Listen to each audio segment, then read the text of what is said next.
Wow. Happy beeps, buddy. Come on. Oh, hey. I was just recreating the opening battle scene of Star Wars The Last Jedi, where Poe Dameron, on his X-Wing, flies against a First Order Dreadnought, swooping in and out, taking out all the surface cannons to protect the Resistance fleet from annihilation. And it reminded me of an old video game called the Dreadnaught Factor with a very similar premise. You know what?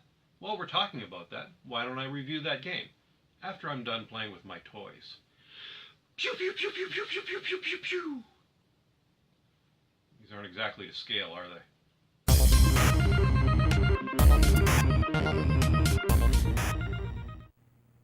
The Dreadnaught Factor was created by Activision's Tom Lowry for the Intellivision in 1983 with ports for the Atari 5200 and Atari 8-bit computer line in 1984. The version I'm playing here is the Atari 8-bit computer version played on an Atari 800 XL. It is one of Activision's lesser-known games, but one that certainly bears a closer look at, as it is an exciting and definitely challenging game to play. Gameplay is simple, and yet terrifying. You control a single-man space fighter known as a Nova Ray Hyperfighter against a successive wave of massive alien dreadnought spacecraft that slowly make their way to the energy gate guarding your homeworld. The joystick moves your craft as you strafe the ship to take out various parts of the dreadnought, firing lasers to clear out objects like the surface cannons or bombs to destroy critical cooling vents.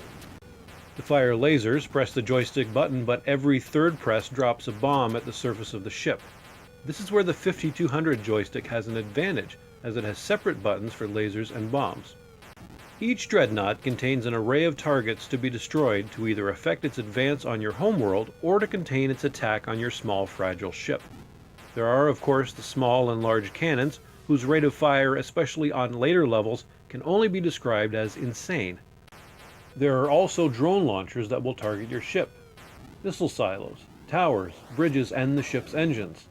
Destroying any of these objects will have an effect on the dreadnought, but to truly destroy it, you need to target and destroy all the energy vents that look like striped eggs that dot the ship.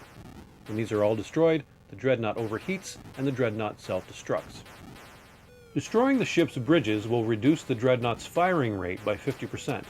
Also, destroying the engines will slow its approach to your homeworld's energy gate, and destroying silos will eliminate the enemy from launching antimatter missiles at your energy field. Your ship always moves forward, never backward, and pulling back on the stick will slow your ship down so you can strafe the various parts of the dreadnought.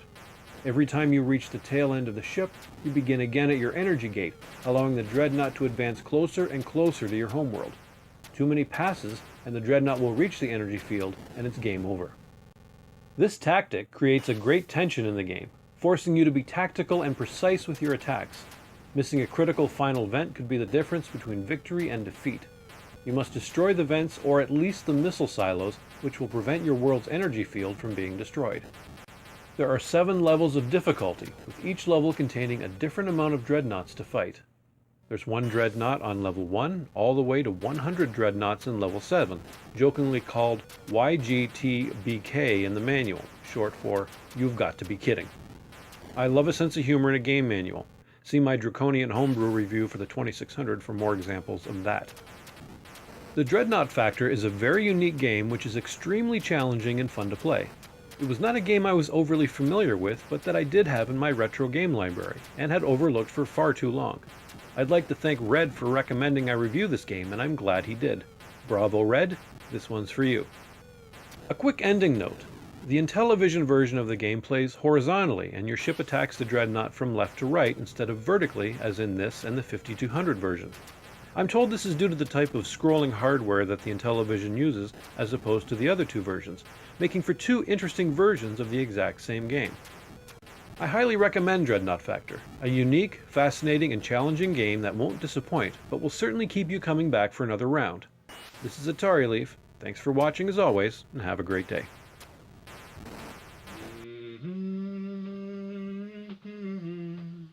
Space Leia.